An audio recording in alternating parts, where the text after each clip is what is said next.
अखण्डमण्डलाकारं व्याप्तं येन चराचरं तत्पदं दर्शितं येन तस्मै श्री गुरवे नमः।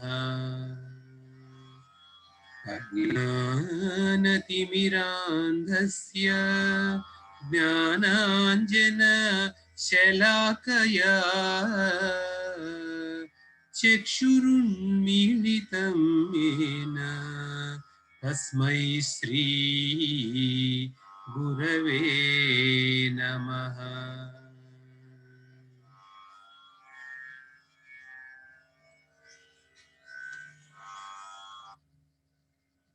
సాయి భక్తులందరికీ సాయిరామండి. గీతావాహిని మనము 12వ అధ్యాయంలోకి వచ్చాం. 12వ అధ్యాయంలో జ్ఞాన విజ్ఞాన యోగము అన్న 7వ అధ్యాయం, భగవద్గీతలోని 7వ అధ్యాయం చెప్పుకుంటున్నామండి. ముందరికి వెళ్లే ముందర ఒక్క మాట, జ్ఞాన విజ్ఞానము అని మనకి చాలా ప్రదేశాల్లో వస్తుంది. మామూలుగా సామాన్యంగా వాడుతూ ఉంటాం కూడా ఈ మాట, జ్ఞాన విజ్ఞానము. అయితే ఈ రెండిటికి తేడా ఏమిటి అని మనకి ఒక ఆలోచన రావచ్చు, అనుమానం. జ్ఞానము విజ్ఞానము, జ్ఞానం అంటే దేని గురించి తెలుసుకోవడం, తెలియడం, తెలియబడే ఒక ఆస్పెక్ట్. విజ్ఞానము అంటే విశేష జ్ఞానము అని చెప్పబడుతుంది. విశేషము అంటే స్పెషల్ జ్ఞానం. సో ఒక జ్ఞానము సామాన్యమైనది, ఒక జ్ఞానము స్పెషల్ అయినది. స్పెషల్ గా ఉంది అని చెప్తే అర్థం ఏంటండి అంటే అది ఒక మన అటెన్షన్ రావడం కోసము ఉపయోగించి ఉండొచ్చు ఆ పదము. ఎందుకంటే మనం చూడండి, హోటల్కి వెళ్తాము, మనకి దోశ స్పెషల్ దోశ అన్నారు అనుకోండి, మన స్పెషల్ దోశ ఎంత స్పెషల్ గా ఉంటుందో మనకు తెలియదు, కానీ ఆ దోశ కన్నా సెపరేట్ డిఫరెన్షియేట్ చేయడానికి స్పెషల్ దోశ, మన అటెన్షన్ ఆ స్పెషల్ దోశ మీదకి వెళ్తుంది. అలా మనకి జ్ఞానము విజ్ఞానము అన్నారనుకోండి, ఇప్పుడు స్పెషల్ జ్ఞానం ఏమిటి అని మనం చూసినప్పుడు మనకి ఇంట్రెస్ట్, ఆసక్తి వస్తుంది. ఆసక్తి నుంచి మనకి ఆ ఓర్పు, ఆ నేర్చుకునే తత్వం, ఏకాగ్రత వస్తుంది. ఏకాగ్రత వల్ల తెలిసే విషయం కాబట్టి ఇది విజ్ఞానం అవుతుంది. కాబట్టి జ్ఞాన విజ్ఞానము అనేది మనము లిటరల్ గా మనం ఇప్పుడు చెప్పుకునే విధానంలోనే అనుకోకపోయినా కూడా, జ్ఞాన విజ్ఞాన యోగము అంటే నార్మల్ గా మనం అనుకునే జ్ఞానమే కాకుండా స్పెషల్ జ్ఞానం కూడా అన్న ఒక మాట ఇక్కడ మనం చెప్పుకుని ముందుకు వెళ్తున్నామండి. స్వామి ఏం చెప్తున్నారు అంటే, ఈ సృష్టిలో చూసుకుంటే స్థూలంగా ఎన్నో వస్తువులు ఉన్నాయండి మనకి చుట్టుపక్కల. సరే, బిల్డింగులు, చెట్లు, ఆకాశము, మబ్బులు, జంతువులు, సరే కార్లు, వీటికి మనం చేసుకునేవి తక్కువైనది. మొత్తం స్థూలం, మన వస్తువులు చుట్టుపక్కల ఉన్నదంతా స్థూలమైనది ఇది ఉంది. అయితే స్వామి ఏమంటున్నారంటే, ఈ దృష్టికి ఆ విధంగా తోస్తోంది నీకు, ఈ దృష్టికి ఇవి ఇన్ని విషయాల్లాగా నీకు తోస్తోంది, కానీ నిజానికి ఉన్నది ఏకస్వరూపమే. ఇది ఛాలెంజ్ అండి, ఇది ఒక రిడిల్, ఇది ఒక పజిల్. చుట్టుపక్కల ఉన్నదంతా ఇన్ని విధాలుగా ఉన్నా కూడా ఉన్నది ఏకస్వరూపమే అంటే దీన్ని ఏ విధంగా అర్థం చేసుకోవాలంటే, కొంచెం ఫర్దర్ గా స్వామి ఏమంటారంటే, ఒక చక్కని వాక్యం, మహావాక్యం లాంటిది అది. మహావాక్యము అని అంటూ ఉంటారండి నార్మలీ, మళ్ళీ అక్కడ కూడా ఒక చెప్పుకోవాలి. మహావాక్యము అంటే మనకి 4 మహావాక్యాలు ఉన్నాయని చెప్తారు. అంటే ప్రజ్ఞానం బ్రహ్మ, అయమాత్మ బ్రహ్మ, తత్వమసి, అహం బ్రహ్మాస్మి. ఈ 4 కూడా 4 వేదాల నుంచి ఒక్కొక్క లైన్ తీసుకుని 4 వేదాలకి రిప్రజెంటేటివ్ గా 4 మహావాక్యాలని చెప్పబడిందే కానీ ఇవే మహావాక్యాలని కాదండి. మహావాక్యాలు ఎన్నో ఉన్నాయి. మహావాక్యం అంటే సామాన్యంగా ఒక వాక్యంలాగా దాన్ని తీసుకోకుండా, ఏది సంపూర్ణంగా తనకి తానే జీవ బ్రహ్మ ఐక్యత గురించి చెప్తుందో దాన్ని మహావాక్యం అంటారు. ఇది అంటే వేదాంతంలో చెప్పబడే పద్ధతి ఇది. మహావాక్యం అని దేని అనొచ్చు అంటే, అన్నిటినీ మహావాక్యం అనలేదండి. జీవ బ్రహ్మ ఐక్యం గురించి కంప్లీట్ గా సంపూర్ణంగా చెప్పగలగాలి. ఉదాహరణకు అహం బ్రహ్మ అస్మి అంటే నేను బ్రహ్మ ఒకటే, లేక తత్వం అసి ఇది అది ఒకటే, లేక అయం ఆత్మ బ్రహ్మ ఇక్కడ ఏది ఉందో అది బ్రహ్మయే.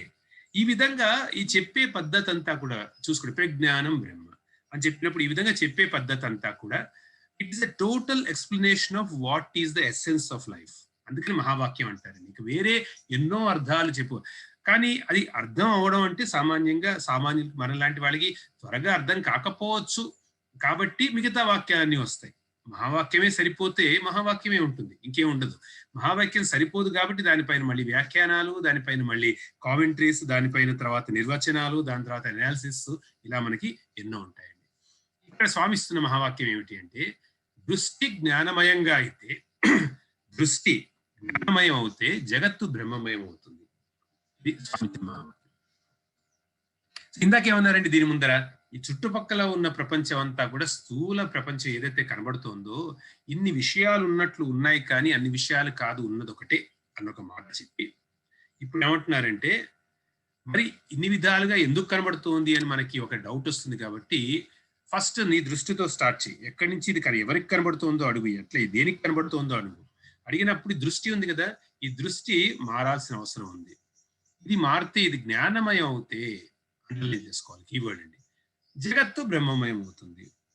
అంటే ఇది ఇప్పుడున్నట్టే ఉంటే ఈ దృష్టి చక్షుర్మయం అవుతే, ఈ విధంగా చెప్పుకుందామండి. దృష్టి లోకపరం అవుతే, ఎప్పుడు ఎట్లా ఉందో న్యాచురల్ గా మనం అంటూ ఉంటాము, ఆ విధంగా ఇప్పుడు ఉన్నట్టే మనకు ఉంటే గనక జగత్తుమయమే, జగత్తు ఈ వస్తుమయమే.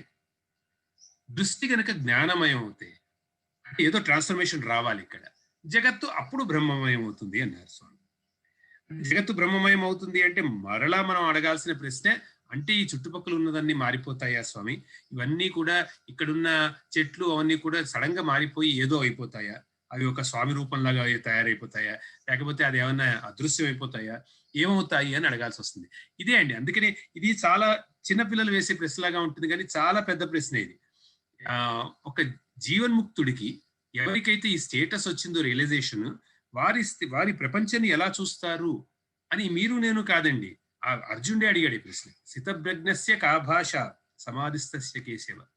ఈ స్థితప్రజ్ఞుడు అంటే జీవన్ముక్తుడు ఏ విధంగా ఉంటాడు, ఏ విధంగా నడుస్తాడు, ఏ విధంగా కూర్చుంటాడు, ఏ విధంగా ఆలోచిస్తాడు అని అర్జునుడు కృష్ణుని అడుగుతున్నాడు. అంటే అర్థం ఏమిటంటే, ఈ ప్రపంచం మొత్తంలో ఓహో, నేను ఇప్పుడు చూసే విధానం కాకుండా ప్రపంచాన్ని చూసే విధానం వేరేగా ఉందా? ఒకవేళ అట్లాంటి విధానం ఉంటే, అట్లాంటి విధానం బాగా ప్రాక్టీస్ అయిపోయి ఎక్స్పర్ట్ అయిన వాళ్ళు ఈ ప్రపంచాన్ని ఎలా చూస్తున్నారు? ఎందుకంటే నేను ఎంత థియరాటికల్ గా చెప్పుకున్నా కూడా నాకు అది థియరీయే తప్ప నాకు ఎక్స్పీరియన్స్ లేదు. వారికి ఎక్స్పీరియన్స్ ఉంది, వారికి ఇట్టే కనబడుతుందా, వేరేగా కనబడుతుందా? ఇది ఒక ఇంట్రెస్టింగ్ క్యూరియాసిటీ రేపే క్వశ్చన్ అనమాట. కాబట్టి స్వామి ఇక్కడ అంటున్న మాట ఏంటంటే, మహావాక్యం, దృష్టి జ్ఞానమయంగా చేసుకో ఫస్ట్, అవుతే కండిషన్. మనకి కంప్యూటర్స్ లాంగ్వేజ్ లో ఇఫ్ కండిషన్ అంటారండి, ఇఫ్ అండ్ ఓన్లీ ఇఫ్ అన్నమాట. దృష్టి జ్ఞానమయంగా అవుతే, ఇఫ్ అండ్ ఓన్లీ ఇఫ్ దృష్టి జ్ఞానమయంగా అవుతే జగత్తు బ్రహ్మమయంగా, దెన్ ద జగత్తు విల్ బికమ్ బ్రహ్మమయం అంటున్నారు. అయితే మనకి స్వామి దృష్టి జ్ఞానమయం అవడం అంటే ఏమిటి అన్న ప్రశ్న మనం అడగక ముందు స్వామి ఇంకొన్ని మాటలు చెప్తారు. అందువల్ల అంతఃకరణ వృత్తి జ్ఞానమయం కావాలి అన్నారు. ఇందులో అన్ఫార్చునేట్లీ ఎట్లా ఉందంటే మనకండి, అన్ఫార్చునేట్లీ ఫార్చునేట్లీ ప్రతి మాట ఎంత లోడెడ్ గా ఉందంటే, నేను ఈ విధంగా మనం వెళ్తే లాభం లేదు, ఒక సెషన్ లో ఒక చాప్టర్ కంప్లీట్ చేయాలి అని నేను అనుకున్నాను. అనుకోవడం అంటే అట్లా వచ్చింది అది. ఇప్పుడు 3వ పాయింట్ 4వ పాయింట్ దాటలేకపోతున్నాను, అంటే అంత డెప్త్ ఉంది వీటిలో. అందువల్ల అంతఃకరణ వృత్తి జ్ఞానమయం. డెప్త్ ఉందంటే స్వామి మాటలో ఎప్పుడు డెప్త్ ఉంటుందండి, మనకు అర్థమైనప్పుడు మనం డెప్త్ ఉందంటాం అంతే. అంతఃకరణ వృత్తి జ్ఞానమయం కావాలి. ఆ అంతఃకరణ వృత్తి అంటే, ఇక్కడ ఒక్క నిమిషం ఆగి నేను చెప్పాలండి. అంతఃకరణము అంటే బాహ్యకరణం కూడా ఉండాలి కదండి. కరణం అంటే ఏమిటి? పనిముట్టు అని అర్థం. పనిముట్టు కరణము. ఇప్పుడు బాహ్యకరణాలు ఏమిటి? మన చేతులు, కాళ్ళు, ఇవన్నీ బాహ్యకరణాలు.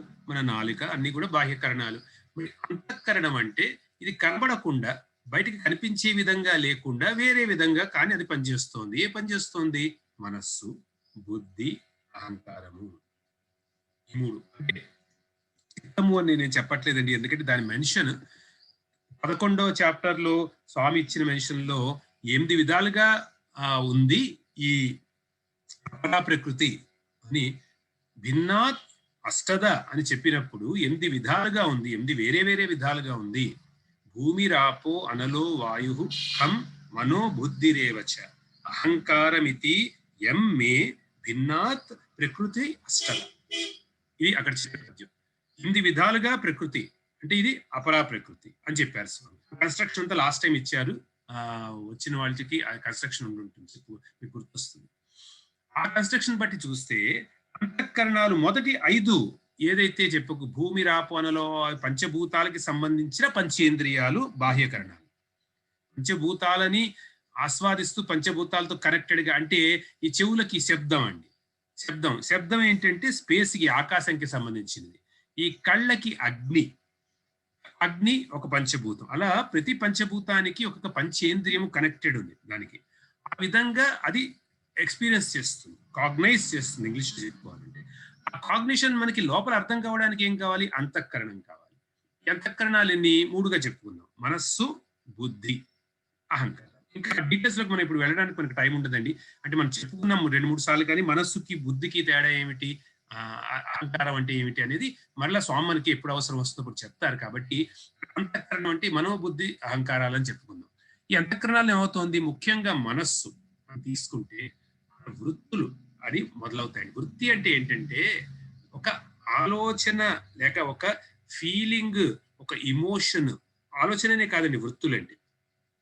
ఆలోచన, థాట్, ఇమోషన్, ఫీలింగ్, ఇవన్నీ కూడా ఒక లోపల నుంచి వచ్చే ఒక భావం ఏదైనా కూడా అది ఒక వృత్తి అంటారు. వృత్తి అంటే ఒక సర్కిల్. యాక్చువల్లీ ఒక సర్కిల్.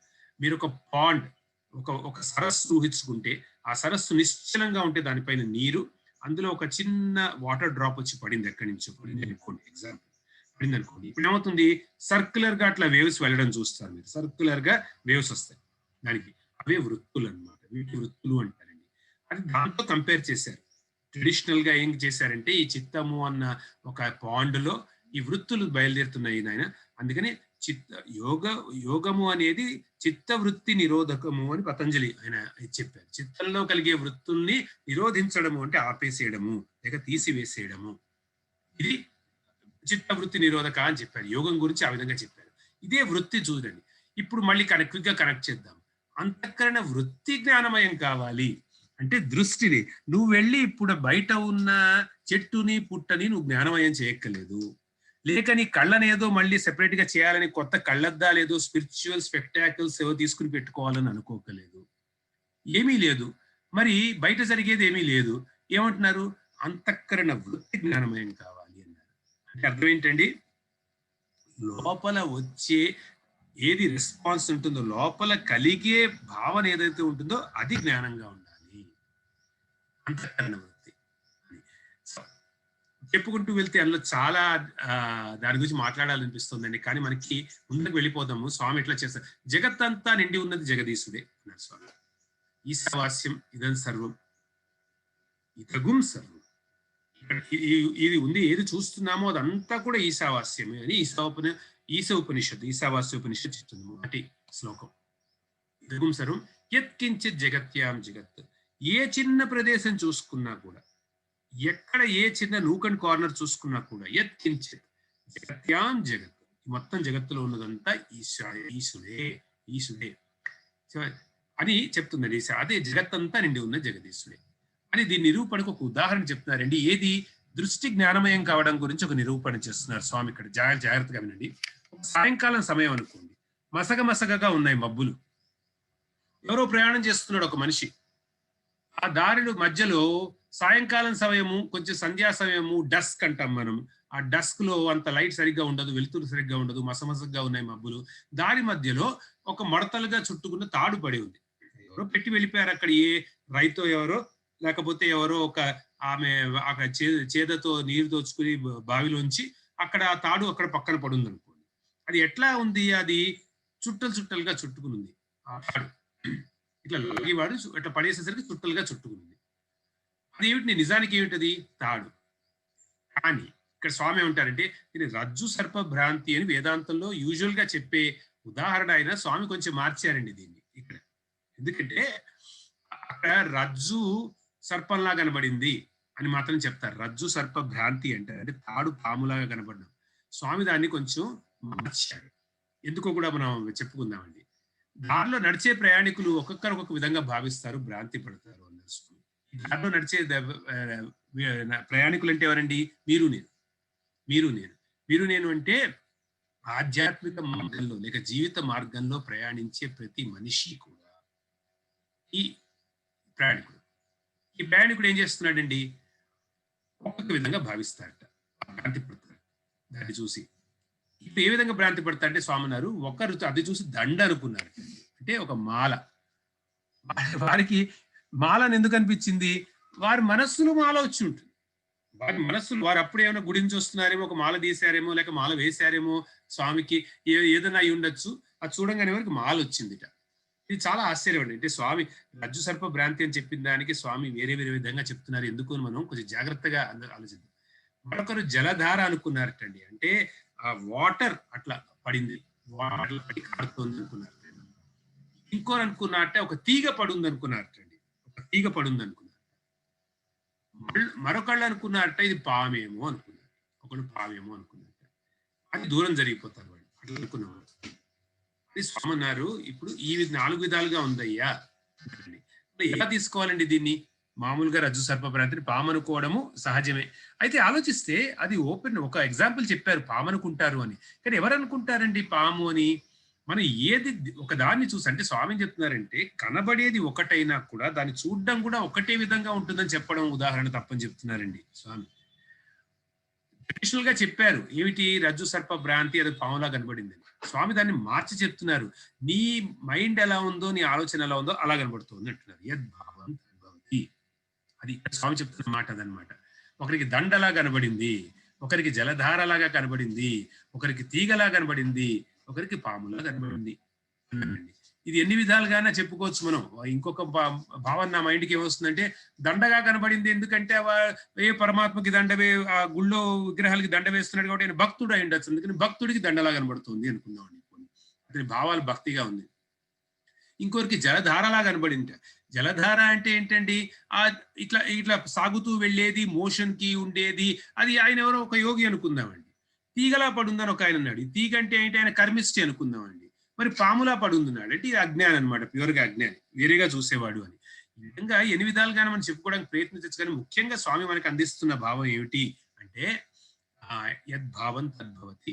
మన ఆలోచనలను బట్టి మనము ఈ ప్రపంచాన్ని చూస్తున్నాము, ఈ పరమాత్మ అయి ఉన్న ప్రపంచాన్ని చూస్తున్నాము. కానీ ప్రపంచం ఒకటే విధంగా ఇన్ని విధాలుగా లేదు, ఒకటే అయి ఉంది అని స్వామి అన్నారు. అలాగే పరబ్రహ్మ తన స్వరూపమునకు భంగము లేక, చాలా ఇంపార్టెంట్ అండి, స్వరూపానికి భంగం లేకుండా అంటున్నారు.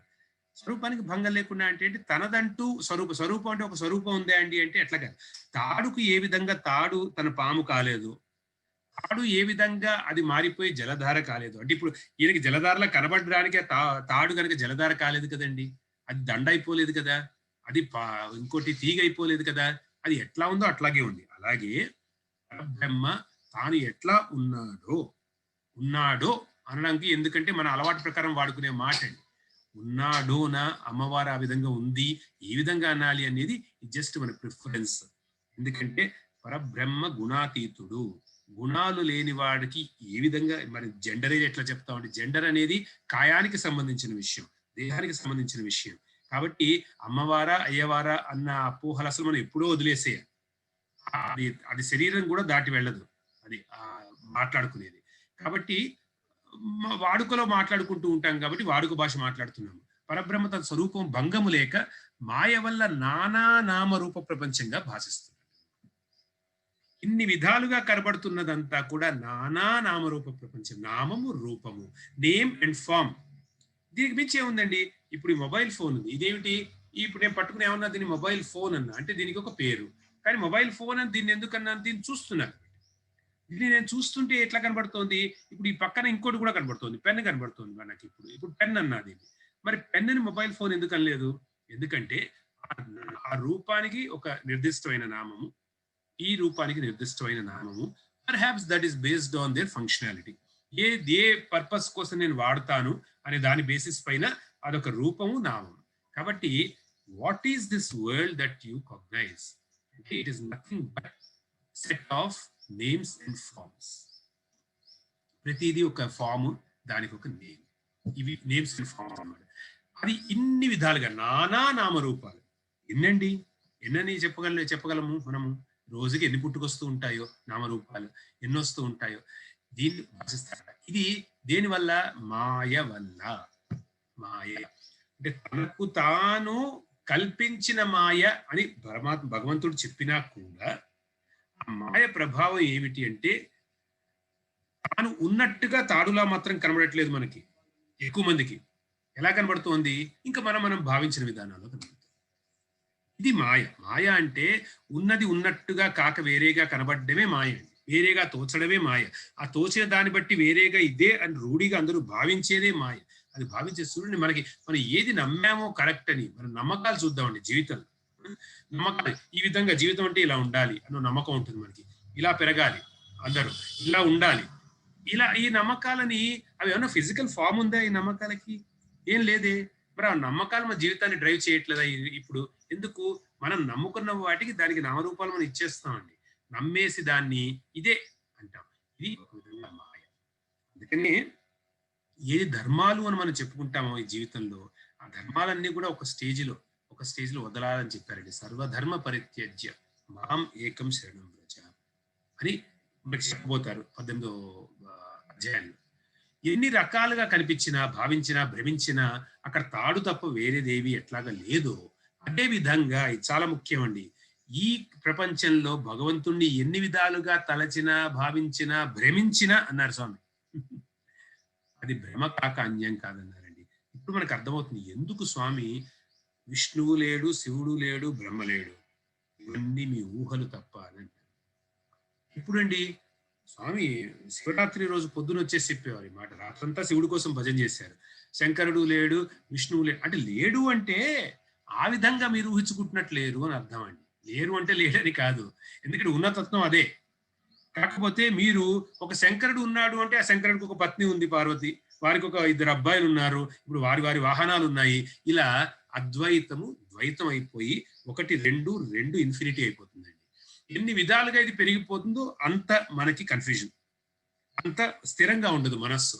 అందువల్ల ఏం చెప్తున్నారు, ఆ పాయింట్ ఆఫ్ వ్యూలో ఉన్నది తాడేనయ్యా అని మనకు చూపెట్టే పాయింట్ ఆఫ్ వ్యూలో స్వామి ఏం చెప్తున్నారంటే నువ్వు ఇన్ని విధాలుగా లేదురా, నువ్వు భావిస్తున్నావు తప్ప అంటున్నారు.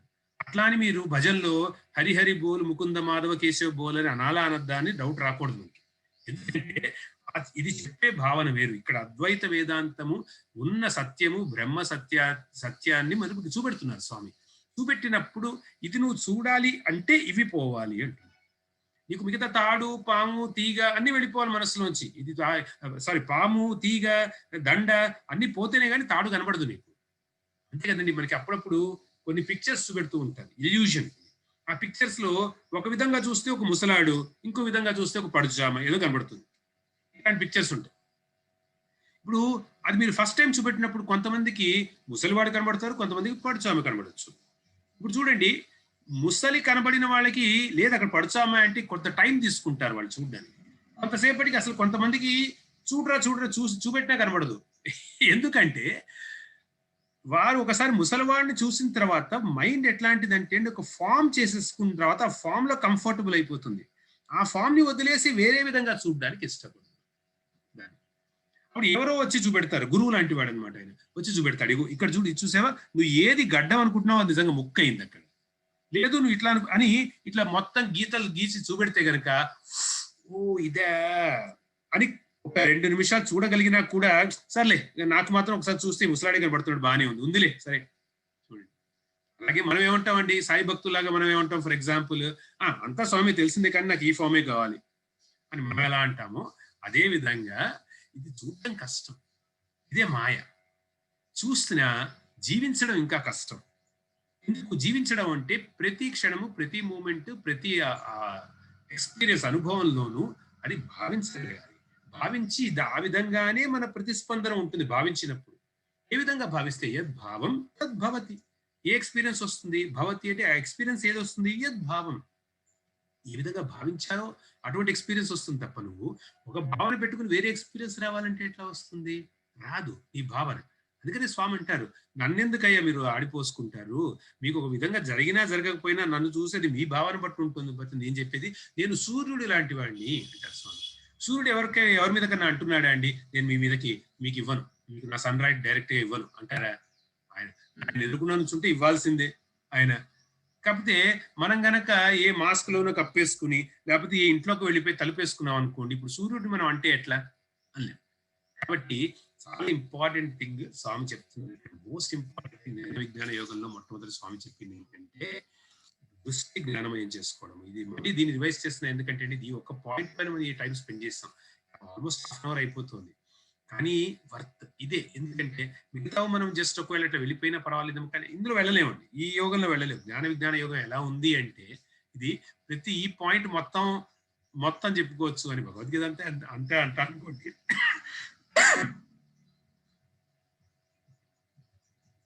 ఈ పాయింట్ అలా వదిలేసి వెళ్ళలేము. అలా స్వామి మొత్తానికి ఏమంటున్నారంటే ఇక్కడ రెండు పదాలు వేదాంతలో మనం జస్ట్ ఉపయోగిస్తామండి. ఆధారము, ఆధేయము. ఆధారము అంటే స్వామి ఉపయోగించారు ఆ పదం, అందరూ మనం చెప్పుకుంటున్నాం. ఆధారము అంటే ఏది బేసిస్ లాగా ఉందో, బేస్ సబ్స్ట్రాటం అంటారు, టెక్నికల్ వర్డ్. ఇంగ్లీష్ లో వేదాంతాలు సబ్స్ట్రాటం అంటారు. దాన్ని సంస్కృతంలో వేదాంతంలో ఆధారము అంటారు. అంటే ఇప్పుడు ఈ ల్యాప్టాప్ ఇక్కడ ఉందంటే దీనికి ఆధారం ఏమిటండి? ఈ టేబుల్ కదా. ఈ టేబుల్ పైన ల్యాప్టాప్ పెట్టుకుని నేను మాట్లాడుతున్నాను. టేబుల్ కి ఆధారం, ఆధేయం ల్యాప్టాప్ అయింది, ఆధారము టేబుల్ అయింది. మరి టేబుల్ కి ఆధారం ఏమిటి? భూమి కింద ఉంది. సరే, ఇప్పుడు ఇది ఆధేయం అయిపోయింది, ఇది ఆధారం అయిపోయింది, భూమి ఆధారం అయిపోయింది. ఇప్పుడు భూమికి ఆధారం ఏమిటి అంటే ఈ గగనం, ఈ ఆకాశం, ఈ స్పేస్. ఆ స్పేస్ లోనే ఉంది కదండి భూమి. మరి ఈ అంటే ఇంకా ఫర్దర్ గా చెప్పుకోవచ్చు అనుకోండి ఆ భూమికి ఆధారం అనేది, కానీ స్పేస్ అందాం. స్పేస్ లో ఉంది, వేలాడుతోంది. మనలాంటి ఎన్నో గోళాల్లో ఆ భూమి అన్నది ఒక గోళం అనుకోండి. పోనీ భూమిని ఆ విధంగా డిఫైన్ చేస్తే, మరి ఆ ఆకాశానికి ఆధారం ఏమిటి అని అడిగారు అనుకోండి. ఇప్పుడు ఎట్లా ఉండాలి ఆధారం? ఎట్లా ఉంది అంటే అది పరమాత్మ. సో స్వామి ఏమంటున్నారు? పరమాత్మ అన్నిటికీ ఆధారమై ఉన్నాడు. అల్టిమేట్ ఎనాలిసిస్ అంటే మనకి ఇంగ్లీష్ లో ultimate analysis lo you have to always, if you go on asking what or why or who ఆయన దగ్గరికి వెళ్ళాలి. అంటే మూల కారణంబు ఆదిభూతము. అన్వాచార్య చక్కని కీర్తన ఆదిభూతమే మనకు అంగరక్ష అని ఒక కీర్తన రాశారు ఆయన. కాబట్టి పరమాత్మ అన్నిటికీ మూల కారణము. ఎవనిచే జనించు జగంబు ఎవనిలో నలీనమై ఉండు ఎవని ఎందుడిందు పరమేశ్వరుడెవ్వడు మూల కారణం వెవ్వడు. Primal cause, essential cause. ఇది ప్రార్థనా శ్లోకం అండి, భాగవతంలో ప్రార్థనా శ్లోకం పోతన గారిది. ఆయన ఏమంటున్నారంటే నేను ఎవరిని ప్రార్థిస్తున్నావు పోతన అని ఎవరు అడిగితే కనుక ఆయన అన్నట్ట మూల కారణం ఎవ్వడో ఆయన్ని ప్రార్థిస్తుంది. ఆతనినే ఈశ్వరుని నే శరణంబు వేడగను. ఇంకెవరిని కాదు.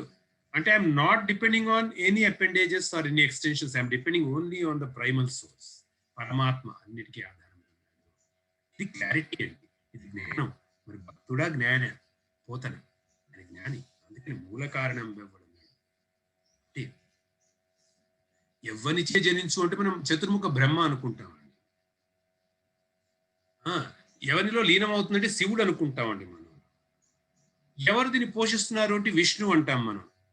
ఇవన్నీ కాదు అని చెప్పి ఈ మూడు చెప్పారైనా. ఎందుకు చెప్పారంటే ఇదంతా ఆయన వల్లే, పరబ్రహ్మ వల్లే జరుగుతుంది, ఆయనలోనే జరుగుతుంది అని చెప్తూ. కానీ మళ్ళీ కన్ఫ్యూజన్ వస్తుంది. ఏమిటి? అయ్యా బ్రహ్మ విష్ణు మహేశ్వరుల గురించి చెప్తున్నారు, మీరు ఏ పరబ్రహ్మ గురించి చెప్తున్నారు నాకు తెలియదు అంటావేమో అని చెప్తున్నా. వారికి కూడా మూల కారణం, త్రిమూర్తులకు కూడా మూల కారణం ఎవరో ఆయన గురించి చెప్తున్నారు. మూల కారణం ఎవరు అని ఇక్కడ ఇంకొక చక్కని మాట చెప్తున్నారండి స్వామి. మత్తఃపరతరం నాణ్యత్ కించిదస్తి ధనంజయ మై సర్వమిదం ప్రోతం సూత్రే మణిగణామివ. 7వ అధ్యాయంలో 7వ శ్లోకం. పూలమాలకు దారం కట్టిన దారం, పూలమాలను చూసుకుంటే కనుక పూలమాలలో దారం ఉంటుంది కామన్ గా. ఒక భవనం చూసుకోండి, 5 అంతస్తులు ఉందనుకోండి. ఆ కట్టిన అంతస్తుల మేడ చూస్తున్నాం, దానికి కింద పునాది. ఈ రెండు కదండి ఆధారము. ఈ 2 ఎగ్జాంపుల్స్ లో ఒక ఎగ్జాంపుల్ ఏం తీసుకున్నాము? పూలమాల తీసుకున్నాము. పూలమాల చూస్తున్నారు అందరూ, పూలు కనబడుతున్నాయి. దారం ఎవరికైనా కనబడిందా అంటే అఫ్ కోర్స్ మన క్వాలిటీ సరిగ్గా లేకపోతే పూలకి మధ్యలో దారం ఎక్కువ కనబడుతూ ఉంటుంది. కాకపోతే అటువంటి పూలమాలల గురించి నేను మాట్లాడట్లేదు. మామూలుగా పూలమాల ఉందనుకోండి, మంచి ఆ గులాబీ పూలతో పూలమాల కట్టారు, ఎక్కడ కనబడుతుందండి దారం లోపల? అంతా పూలే కనబడతాయి బయట. ఆ పూలు లేదా బంతి పూలు కట్టారు, సరిగ్గా కట్టారు, పూలమాల కనబడదు, పూలే కనబడతాయి. దారం కనబడదు, పూలే కనబడతాయి. అంటే పూల మాల అంటున్నాం. అంటే పూలు వరుసగా ఏ పూలన్నా ఒకటి ఒకటి ఒకటి పెట్టేస్తే అట్లా ఉండిపోతాయండి మాలలాగా? ఒకదాని పక్కన ఒకటి పెట్టేస్తే మాలలాగా ఉంటాయా? చిన్న పిల్లవాళ్ళని అడిగితే తెలుసు. వాళ్ళు ఎవరు కూడా క్వశ్చన్ చేయట్లేదు, అదేమిటి దారం కనబడట్లేదు, ఎట్లా ఉన్నాయని ఎవరు క్వశ్చన్ చేయట్లేదు. ఎందుకంటే అందరికీ తెలుసు ఇక్కడ వెనకాల దారం ఉంది అని. అంటే అందరికీ తెలుసు ఇక్కడ దారము ఆధారము ఒక ఒత్తు ఎంఫసిస్ తప్ప. తెలుగులో దారము అంటే స్ట్రింగ్, సంస్కృతంలో ఆధారము అంటే బేసిస్, సబ్స్ట్రేట్. కాబట్టి ఆ మాలకి దారమే ఆధారం. చూడకపోయినా చిన్నపిల్లలకి కూడా తెలుసు దారం ఉందని. అది లేదు అని ఎవరు చెప్పరు. ఆధారంగా దారం ఎప్పుడూ ఉంది. కాబట్టి అందరూ దాన్ని సర్ప్రైజ్ ఏం కావట్లేదే, ఈ పూలు ఒకటి దాని తర్వాత ఒకటి ఎట్లా ఉండిపోయాయి ఇట్లా అని. ఏ విధంగా ఉంటే సర్ప్రైజ్ అనేది లేదో అదే ఇంకొక ఎగ్జాంపుల్. అందరూ సూపర్ స్ట్రక్చర్, ఈ 5 అంతస్తుల భవనాన్ని చూస్తున్నారు. కానీ ఎవరికైనా డౌట్ ఉందా అండి కింద ఒక పునాది ఉంది అని? అంటే పునాది లేకుండా ఇది కట్టేసి ఉండొచ్చు, ఇక్కడి నుంచి తప్ప ఇది ఏం లేదు అని ఎవరైనా అనుకుంటే, ఈ 5 అంతస్తుల మేడ వదిలేసేయండి, అసలు ఏ బుర్జ్ ఖలీఫాను తీసుకోండి. దుబాయ్కి వెళ్ళి బుర్జ్ ఖలీఫా చూశారనుకోండి, అది ఎంత ఎత్తు పైకి ఉంటే, అది వరల్డ్స్ టాలెస్ట్ బిల్డింగ్ కదండి, మరి ఎంత ఎత్తు పైకి ఉంటే అంత డీప్ గా పునాది కూడా ఉండాలి కదా మరి. దానికి ఎక్కువ పునాది ఉండాలి. 50 మీటర్స్ ఎంతో దాని పునాది. ఒకసారి గుర్తు. ఆ బుర్జ్ ఖలీఫా పైకి అన్ని మీటర్లు ఉంది, అదే ఎన్ని మీటర్లు ఉందో 180 ఉంది. దాని కింద ఎన్ని ఉన్నాయండి? 50 మీటర్ల పునాది కట్టారు. 50 మీటర్లు ఫస్ట్ కిందకి తవ్వి తర్వాత పైకి వెళ్ళింది అది. అంటే మేడకి పునాది కనబడకపోయినా ఏ విధంగా అవసర ఆధారము, పూలకి దారము కనబడకపోయినా ఏ విధంగా ఆధారము, అలాగే పరమాత్ముడు జీవులనే పూలకి, ప్రకృతి అనే సౌధానికి అంత ఆధారము. అక్షరలక్షలు చేసే స్టేట్మెంట్ అండి. ఎంత బ్యూటిఫుల్ స్టేట్మెంట్ చేస్తున్నారు స్వామి. ఎంత simple. Everything is explain so simply. పూలమాలకి దారం ఎంత ఆధారము, అంతస్తులకి పునాది ఎంత ఆధారము, కనబడే జీవులకి ప్రపంచం అన్నిటికీ కూడా పరమాత్మ అంతే ఆధారము. అంటే ఏం చెప్తున్నారు? 2 మాటలు చెప్తున్నారు. ఒకటి అది లేకుండా ఇది లేదు అనేది ఒక మాట అయితే, రెండోది ఉన్నా కనబడదు అనేది రెండో మాట. ఈ 2 మనం చూసుకోవాలండి.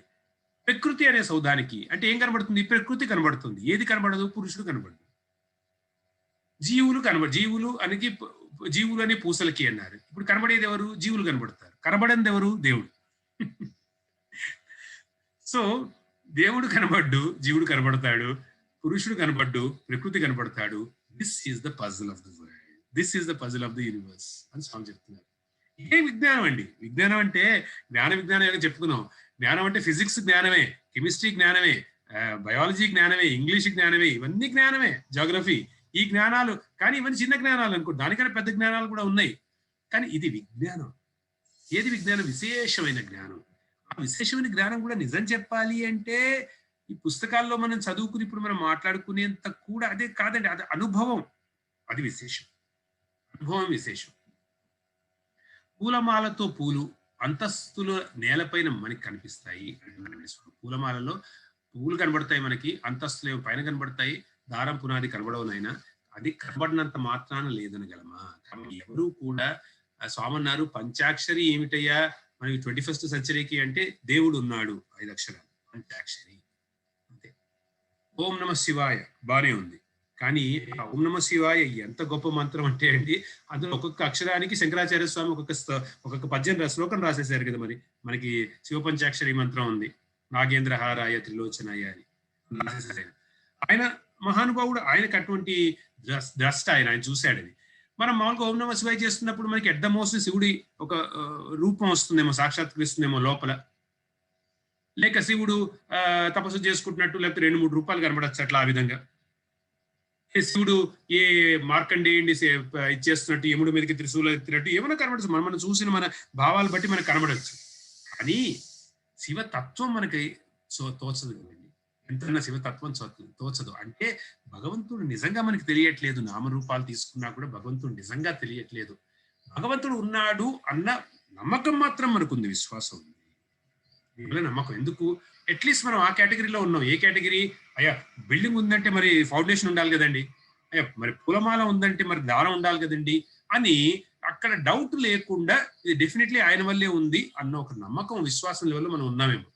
కానీ అది చూసామా, అది అది అనుభవించామా అన్నది వచ్చేసరికి మనకి మనం ప్రయాణం చేయాల్సినది ఇంకొంత ఉంది అని స్వామి చెప్తారు. ఇక ఈ కనబడని చూడాలంటే ఏ విధంగా చూడాలి అని ఇప్పుడు ఒక్క స్టెప్ బై స్టెప్ తీసుకెళ్తున్నారు చూడండి స్వామి. అందుకని నేను తొందరగా ముందరికి వెళ్ళలేకపోతున్నాను. స్టెప్ బై స్టెప్ చూస్తున్నారు. నేను వెళ్ళలేకపోతున్నానంటే నా చేతిలో ఉంది కాదండి ఈ విషయము. ఆయన నన్ను ఎట్లా తీసుకెళ్లాలో అలా తీసుకెళ్తున్నారు. ఈ కనబడనిది ఏది కనబడట్లేదో, ఇన్విజిబుల్ గా ఉందో అది చూడాలంటే ఏం చేయాలి? నీకు బయట ఏమన్నా చూడాలంటే ఏం చేస్తామండి? కళ్ళు ఓపెన్ చేస్తాం. కళ్ళు మూసుకుంటే కనీసం కనబడదు. కళ్ళు తెరిచాడు, మొబైల్ కనబడింది. కళ్ళు తెరిచాడు అంటే మొబైల్ కనబడింది.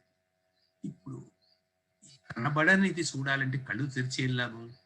కళ్ళు తెరిచే ఉన్నాయి. మరి ఇక్కడ భగవంతుడు కనబడట్లేదే, పరమాత్మ కనబడట్లేదే, అన్ని విషయాలు కనబడుతున్నాయి. వెళ్ళి దీన్ని కనుక స్ట్రైట్ గా నడుచుకుంటూ వెళ్తే ఆ గోడ కొట్టుకుని బొప్పి కడుతుంది. మరి ఇప్పుడు దీన్ని ఎట్లా నేను అర్థం చేసుకునేది? కనబడట్లేదు అంటే స్వామి అంటున్నారు, నేను కళ్ళు తెరిస్తే నీకు విషయాలు కనబడినట్టు, నీకు ఇక్కడ ఏదో కళ్ళు తెరిస్తే భగవంతుడు కనబడాలి అనుకుంటే జాగ్రత్తగా వినరా. కళ్ళు తెరిస్తే భగవంతుడు కనబడాలి అని నువ్వు ఆ విధంగా అనుకుంటే భగవంతుడిని కూడా నువ్వు ఒక వస్తువే చేస్తున్నావు. నీ దృష్టిలో భగవంతుడు ఒక వస్తువు కాబట్టి వస్తువులాగానే కనబడాలనుకుంటున్నావు. మరి వస్తువులు కనబడుతున్నాయిగా. ఒకటే వస్తువులాగా అంతా మారిపోతే ఎవరికి ఇష్టం ఉంటుందండి? నిజంగా చెప్పండి. మీరు భగవంతుడు తినగలరా? భగవంతుడు తాగగలరా? భగవంతుడి మీద పడుకోగలరా? పడుకుంటారా? మన జీవన మనుగడ సాగుతుందా? అంతా ఆయనలా కనబడితే మనం ఏమన్నా ఉండగలమా? అసలు ఆలోచించండి. ఎందుకు? ఇది చాలా సింపుల్ కామన్ సెన్స్ లాజిక్. ఇది ఈ వస్తువులాగానే కనబడాలి. ఎందుకంటే అదే జీవనం అంటే. హిరణ్యకశిపుడికి వచ్చిన ప్రాబ్లం ఇది. ప్రహ్లాదుడు 5 సంవత్సరాల ప్రహ్లాదుడు ఇచ్చిన క్లారిటీ అది కదండి. ఎన్నోసార్లు చెప్పుకున్నాం మనం. కాబట్టి ఇది ఇక్కడ ఏదో మారిపోయి భగవంతుడా కనబడి, ఇదంతా సినిమాల్లో వాళ్ళు ఒక విధంగా చూపెట్టే ఒక పిక్చర్ అక్కడ చూపెట్టడమో, ఆ సడన్గా మారిపోయి కృష్ణుడా కనబడ్డమో చూపెడితే అది నిజంగా అట్లాగేనేమో అని మనం భావించక్కర్లేదు. అది ఒక లెవెల్లో అండర్స్టాండింగ్ కోసం బాల వికాసం మనం ఏ విధంగా చెప్తామో ఆ విధంగా అలా అనుకోవాలి. ఈ జ్ఞాన విజ్ఞాన యోగం చెప్పుకుంటున్నాం అండి, కాబట్టి అదంతా బాల వికాసే. ఎందుకంటే ఇది సామాన్యమైంది కాదు. జ్ఞాన విజ్ఞాన యోగము అంటే ఇది ఉపనిషత్ సారం. భగవద్గీత అంటే ఉపనిషత్ సారం. జ్ఞాన విజ్ఞాన యోగం స్వామికి ఇస్తున్నారు. కాబట్టి స్వామి ఏం ఎక్స్పెక్ట్ చేస్తారు మన నుంచి? నువ్వు ఫిజిక్స్ న్యూటన్స్ 3rd లాస్ కూడా కనుక్కోకుండా నువ్వు స్ట్రైట్ వెళ్ళి నేను క్వాంటమ్ ఫిజిక్స్ నేర్చుకుంటాను, లేకపోతే క్లాసికల్ ఫిజిక్స్ అని మాట్లాడితే ఎట్లా? కుదరదు. అలాగే నువ్వు ప్రతిదానికి కూడా ఒక ప్రీ క్వాలిఫికేషన్ అంటారండి, ఎలిజిబిలిటీ అని ఉంటుంది. ఇప్పుడు మనకి +2 కంప్లీట్ చేయకుండా ఎవరైనా గ్రాడ్యుయేషన్ లో సీట్ ఇస్తారా? ఇవ్వరు కదండి. నాకు చాలా తెలుసు అయ్యా, కావాలంటే అడుగు ప్రశ్నలు అన్నంత మాత్రం ఎవరైనా ఊరుకుంటారా? దాని ఎలిజిబిలిటీయే. అలాగే దానికి ఒక ఇంకా జ్ఞానం ఉండొచ్చేమో అండి. అంటే 10th క్లాస్ పాస్ అయిన వాడికి 12th క్లాస్ వాడి జ్ఞానం ఉండుండొచ్చు.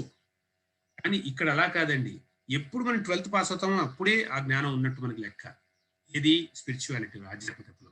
ఏమిటి ఆ జ్ఞానం అంటే అర్థం ఏంటంటే డిఫరెంట్ లెవెల్స్ లో మనం వెళ్ళాలి. ఆర్తులు, అర్థార్థులు, జిజ్ఞాసులు, జ్ఞానులు అని ముందు మనం చెప్పారు. 4 అంతస్తులు చెప్పారు. ఈ జ్ఞానం అనేది ఏ విధంగా వస్తుందండి? జ్ఞానం అనేది దానంతటది రావాలి కానీ, దానంతట అది స్ఫురించాలి కానీ, ఒక స్టేజ్ వచ్చిన తర్వాత అది తెచ్చిపెట్టుకుంటే వచ్చేది కాదు, వింటే వచ్చేది కాదు. ఎందుకంటే వింటే వచ్చేది ఇన్ఫర్మేషన్. దాన్ని బట్టి వేరే వాళ్ళకి ఎంత చక్కగా చెప్పచ్చు అని మనం చేసేది నాలెడ్జ్ కావచ్చు. ఎట్ ద మోస్ట్ ఆ విధంగా చెప్పచ్చు, కాన్సెప్చువల్ నాలెడ్జ్. ఎక్స్పీరియన్స్ ఎక్కడి నుంచి వస్తుందండి? ఎక్స్పీరియన్స్ ఎవరైనా ఇవ్వగలరా? బయట నుంచి తెచ్చిపెట్టగలరు?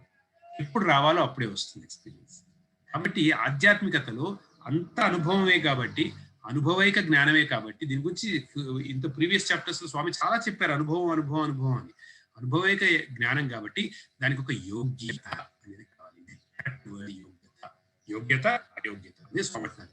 మాలలో పూసలైన జీవుల యోగ్యత అయోగ్యతలు మనకు ప్రధానము కాదు అంటున్నారు. ఇక్కడ పూసలు కొన్ని పూసలకి యోగ్యత ఉందండి, కొన్ని పూసలకి అయోగ్యంగా ఉన్నాయి. అవి అది ప్రధానం కాదు అంటున్నారు. ఇది ఎక్కడ ప్రధానం కాదు? When you are looking only at the సూత్రం ఇన్సైడ్, దారం, ఆధారమైన సూత్రము, అది బ్రహ్మసూత్రము. బ్రహ్మసూత్రము ఆధారమైన సూత్రం బ్రహ్మమైనప్పుడు అదే మనకు ప్రధానం. మనకు ప్రధానం అంటే ముఖ్యమైనది అదే. మరి మిగతా వద్దా అండి? మనకి జీవితం వద్దా? ఇంకా ఈ తినడం, తాగడం, పడుకోవడము, లేక రిలేషన్షిప్స్ ఇవన్నీ వద్దా అంటే వద్దని స్వామి చెప్పట్లేదండి. వద్దు అని చెప్పట్లేదు, అవి ప్రధానం కాదు అని చెప్తుంది. నిదానంగా ఆలోచిస్తే నిదానంగా ఆలోచిస్తే కూడా మనకు అర్థమయ్యేది ఇదే, ఏంటంటే ప్రధానమైనదే ముఖ్యమైనది లైఫ్కి, మిగతావి దే ఆర్ ఆల్సో దేర్. ఇప్పుడు చూడండి, 2000 మంది ఉన్నారు ప్రశాంతి నిలయంలో. 2000 మంది అక్కడ కూర్చుని ఉంటే స్వామి వారి మధ్యలో ఉన్నారనుకోండి, మీరు ఎవరిని చూస్తారు? ఈ 1999 మంది మీద మీ దృష్టి వెళ్తూ ఉంటుందే, ఒకళ్ళ మీద వెళ్తుందా? మీరే చెప్పండి. ఒకళ్ళ మీద వెళ్తుంది. ఎందుకు? మీకు తెలుసు స్వామి ప్రధానమని. కాబట్టి ప్రధానమని ఏదైనా తెలిస్తే దాని చుట్టూరా ఇంకా 1999 అంటే ఆల్మోస్ట్ 2000. ఒకటి అంటే అవుట్ ఆఫ్ 2000 ఎంత అండి దాని పర్సంటేజ్? ఎంత? 1 out of 2000 అంటే I think the percentage is almost .00 ఏదో సంథింగ్. అంత చిన్న పర్సంటేజ్ పైన మనం ఫోకస్ చేయగలుగుతున్నాం. ఇది ప్రధానము అని అనుకుంటే అది మన ఫోకస్, అది మన ప్రయారిటైజేషన్. ఇంత చిన్న దానిపైన మనం ప్రయారిటైజ్ చేసుకుని ఇది తప్ప మిగతావి అనవసరము అని చూడగలుగుతున్నాము. ఎప్పుడు ఇదే ప్రధానము అని మనం తెలుసుకున్నాం. కాబట్టి కేవలం మాల అందానికి అయోగ్యమైన పూలు కూడా చేర్చచ్చు. చూడండి స్వామి అంటున్న మాట, మాల అందంగా కనబడడానికి అయోగ్యమైన పూలు కూడా చేర్చవచ్చు. మన వాళ్ళు జనరలీ అంటూ ఉంటారు, ఆ పూజ చేయడానికి ఈ పూలు యోగ్యము, ఈ పూల అయోగ్యము అని చెప్తూ ఉంటారు. నాకు ఇంతవరకు అది కరెక్టో తెలియదు, కానీ ఏది ఎట్లా ఉన్నా కూడా ఉండుండొచ్చు. ఆ ప్రకారము మన వర్షిప్ మెథడాలజీ ప్రకారం కొన్ని పూలు అయోగ్యం, కొన్ని పూలు యోగ్యం, ఫైన్. ఆ శాస్త్రమే. కాకపోతే ఒక మాల మీరు తయారు చేసేప్పుడు ఆ యోగ్యమైన పూలు కూడా చేర్చచ్చు అందులో. ఆ మాల ఒక భగవంతుడికి వేయకపోతే ఎవరు ఎక్కడైనా వేయాలి అనుకుంటే మీరు చేర్చచ్చు. అది అందంగా కనబడితే ఇప్పుడు చేస్తారు చూడు, మనకి ఫ్లోరల్ బొకేస్ అవి తయారు చేసిస్తూ ఉంటారు. వాళ్ళు ఏమి అయోగ్యమైన పూలు ఏమిటి, యోగ్యమైన ఏది అందంగా కనబడితే అది పెడతారంటే. కాబట్టి అందానికి అయోగ్య తినడానికి ఎట్లా అయితే అయోగ్యం అని అనుకున్న వాటిని కూడా ఈరోజు చేర్చేసి ఫుడ్ లో పెట్టేస్తున్నారు. కనబడడానికి బాగుండాలి, లేక రుచికి బాగుండాలి, లేక వాసన బాగుండాలి అని ఎట్లా అనుకుంటున్నారు జనం. అనుకుని అయోగ్యమైనవి కూడా పెట్టేస్తున్నారు. శాస్త్రం ఇది యోగ్యం, ఇది అయోగ్యం అని చెప్పచ్చండి, కానీ అయోగ్యమైనవి ఎన్ని చేయట్లేదు. ఎందుకు? అందం కోసం. ఎందుకు స్వామి అంటున్నారు, కేవలం మాల అందానికి అయోగ్యమైన పూలు కూడా చేర్చవచ్చు. దీని అర్థం ఏమిటంటే సత్వరజస్తమో గుణాల భేదాలతో ఉన్నా కూడా పరమాత్మ గుణాతీతుడు. అంటే ఈ భేదాలన్నీ ఉన్నట్టు కనబడుతున్న ఎన్ని జీవులందరూ వీటిలో ఉన్నా కూడా ఏది దీని ఎసెన్స్ అని అంటున్నామో, ప్రధానం అంటున్నామో, ఆయన మాత్రము అది మాత్రము గుణాతీతుడు, అతీత స్థాయిలో ఉంటుంది. అది సత్య నిత్య నిర్మలుడై ఉన్నాడు. సత్యము అంటే ఏది డెఫినెట్ గా ఉందో, త్రికాల అబాధ్యం అంటే 3 కాలాల్లోనూ మారనిది. ఇప్పుడు మనలో భగవత్ స్వరూపం ఉందని స్వామి చెప్తున్నారు కదండి, మనం అందరం దివ్యాత్మ స్వరూపం అంటున్నారు. ఇప్పుడు నేను చెప్తాను, నాకు ఏదో అయింది, బాడీ ఓల్డ్ అయిపోయింది. నాకు బాడీ ఓల్డ్ అయిపోగానే అది ఏమన్నా భగవంతుడికి ఏమన్నా అయిందా? ఎప్పుడు వచ్చింది అది బాడీ లోపలికి? అసలు పోనీ నన్ను రేపు పాటికి నాకు ఏదో అయిపోయింది, నేను మరణించినప్పుడు నన్ను కాల్చేశారు, దానికి ఏమన్నా అయిందా? ఏమీ కాలేదు అని ఆల్రెడీ చెప్పారు కదండి. అంటే నా బాడీ రాకముందు ఉంది, నా బాడీ ఉండి పెరిగి పెద్దయి ముసలైనప్పుడంతా ఉంది, నా బాడీ పోయిన తర్వాత కూడా ఉంది, 3 కాలాల్లోనూ ఉంది. ఎగ్జాంపుల్ అంటే త్రికాల అబాధ్యము, 3 కాలాల్లోనూ మారని తత్వం ఏది ఇక్కడ? Only God, only consciousness, only ఆ చైతన్యం. కాబట్టి ఆ విధంగా సత్యము. నిత్యము అంటే ఏంటండి? నిత్యము అంటే ఒకప్పుడు ఉన్నట్టు అనిపించి ఇంకో అప్పుడు లేనట్టు అనిపించడం అండి. మన ట్యూబ్ లైట్ లాగా. అది ఎప్పుడు వేసినప్పుడు ఒకసారి వెలగచ్చు, సడన్ గా దాంట్లో ఏదో బ్యాటరీయో ఏదో ఫిలమెంట్ ఏదో అయిపోతే ఆగిపోతుంది. అది ఉండడానికి లైట్ ఉంది కానీ ఆగిపోతుంది కదండి అది. కాబట్టి ఇక్కడ కూడా చూసుకుంటే ఆ ఫిలమెంట్ ఏది? ఫిలమెంట్ కూడా స్థూల దేహం లాంటి దాంట్లో. ఆ ఫిలమెంట్ లో ఉన్న కరెంట్ మాత్రం అయిపోయిందా అంటే చెప్పడానికి లేదండి, అక్కడే ఉంది. అది కరెంట్ ఎక్కడికి పోయిందండి? ఎక్కడికి పోలేదు. దాన్ని వ్యక్తపరచడానికి ఏమీ లేదు, అక్కడ ఫిలమెంట్ లేదు. ఆ ఫిలమెంట్ అన్నది వచ్చినప్పుడే, ఫిలమెంట్ సూక్ష్మ శరీరం లాంటిది, బయట ఉన్న కేసింగ్ స్థూల శరీరం లాంటిది. ఆ స్థూల శరీరం ఉంది, ఆ సూక్ష్మ శరీరం ఫిలమెంట్ ఉంది. ఫిలమెంట్ మాడిపోయింది, ఫిలమెంట్ లో ఏదో ప్రాబ్లం వచ్చింది. వచ్చేసరికి ఎప్పుడు ఉన్న కరెంట్ లేకపోవడం వల్ల ఉండి కూడా స్థూల దేహం వేస్టే, కొన్నాళ్ళకి పగిలిపోతుంది. ఉండి కూడా ఫిలమెంట్ వేస్టే, అది ఎప్పటికీ కూడా లైట్ ఇవ్వలేదు. అయితే ఉండి ఎప్పుడూ ఒకటేలాగా ఉన్నది మాత్రము ఎలక్ట్రిసిటీ. కాబట్టి నిత్యము అంటే ఏంటండి? సత్యము అంటే మారనిది త్రికాలాల్లో. నిత్యము అంటే ఏమిటి? ఎప్పుడూ కూడా ఉన్న విషయము. అది దాంట్లో ఉన్నది అంటే ఎట్లా ఉంది అంటే కారణంగా ఉంది. దానికేమి అది లేదు అని నువ్వు చెప్పలేవు, వెళ్ళిపోయింది అని చెప్పలేవు. అది నిత్యం అంటే వెళ్ళిపోయిందని చెప్పలేవు. ఇటర్నల్ అంటారు ఇంగ్లీష్ లో, ఇటర్నల్. సత్య నిత్య నిర్మలుడై ఉన్నాడు. నిర్మలుడు అంటే ఎవరండి? మలము అంటే ఇంప్యూరిటీ. వేదాంతిక్ భాషలో మలము అంటే ఇంప్యూరిటీ. మలము అంటే మామూలుగా మన తెలుగుది తీసుకోకండి మీనింగ్. మలమూత్రాదులు అది వేరు. మలము అంటే ఇంప్యూరిటీ. నిర్మలము అంటే ఇంప్యూరిటీ లేకుండా. కరెక్ట్ గా చెప్పాలంటే ఈ వర్డ్ స్టెయిన్లెస్. మలము అంటే ఒక విధంగా ఏం చేయాలి, స్టెయిన్ అని చెప్పాలి. అది కరెక్ట్ కాదనుకోండి. స్టెయిన్స్ మలము ఇంప్యూరిటీ. నిర్మలము స్టెయిన్లెస్. స్టెయిన్లెస్ స్టీల్ అంటాం మనం. స్టెయిన్లెస్ నిర్మల అంటే భగవంతుడు స్టెయిన్లెస్ స్టీల్ అనట్లేదండి. భగవంతుడు నిర్మలుడు అంటే అందులో మలం ఉంది. మలం లేకుండా ఎప్పుడూ కూడా నిర్మలత్వం ఉన్నది. నిర్మలత్వం అంటే ప్యూరిటీ. మలము అంటే ఇంప్యూరిటీ. ఇంప్యూరిటీ ఆయనకి లేదు ఎప్పుడు, ఆల్ ద టైమ్స్ అండి. ఇది ఆయన ఒక్కసారి ఇక్కడ స్వామి ఏం చేస్తున్నారు మనకి, జీవుల్లో సత్వరజస్తమో గుణంలో ఆయన ఈ బయట పరతరం నాంజస్కించేదే పని. ఆ బయట ఉన్న పూసలన్నిటికీ కూడా ఈ గుణాలు ఉండొచ్చు. ఒకళ్ళకి యోగ్యత ఎక్కువ ఉన్నట్టు కనబడచ్చు, ఒకళ్ళకి యోగ్యత తక్కువ ఉన్నట్టు కనబడచ్చు. కానీ అయిపోయింది కామ. ఆ లోపల ఉన్న దారం మాత్రము అది ఎప్పుడూ గుణాతీతమే. అది సత్వరజస్తమో గుణాలకు అతీతంగా ఉంది. అది అతీత స్థాయిలో ఉన్న సత్య నిత్య నిర్మలము. సత్యము అది 3 కాలాల్లోనూ దానికి చేంజ్ లేదు. నిత్యము అది ఒకప్పుడు ఉంది, ఒకప్పుడు లేదు అని లేదు. నిర్మలము అంటే దాంట్లో ఎటువంటి ఇంప్యూరిటీ లేదు, ప్యూర్గా ఉంది. ఎంత బాగుంది. మొత్తము ఈ లైన్స్ లోనే స్వామి ఎంత పర్ఫెక్ట్ డిస్క్రిప్షన్ ఇచ్చేస్తున్నారు చూడండి. దండకు దారము అండగా ఉంటుంది. ఎంత కవిత్వ ధోరణి స్వామి చూడండి. దండకు దారము అండగా ఉంటుంది. అండగా ఉంటుందంటే అర్థం అది అది పూలని భరిస్తున్నది, మాలని భరిస్తున్నది, మాలను ధరించి ఉన్నదే కాదండి. అది ఉండడానికి అది ఉందని కాదు, అది కలిపి ఒక దండగా ఉండడానికి అండగా ఉంది. అంటే అది ఉండడం వల్ల మాత్రమే ఇది ఇట్లా ఉండగలుగుతుంది. దానికి ఏమంటారండి దాన్ని కరెక్ట్ వర్డ్ యూజ్ చేయాలంటే దానికి హామీ ఇస్తుంది. ఆ మాలకి, ఆ పూసల మాలకి హామీ ఎవరిచ్చారు? నువ్వు ఇట్లా ఉండొచ్చు, పూసల మాలగా ఉంటావని.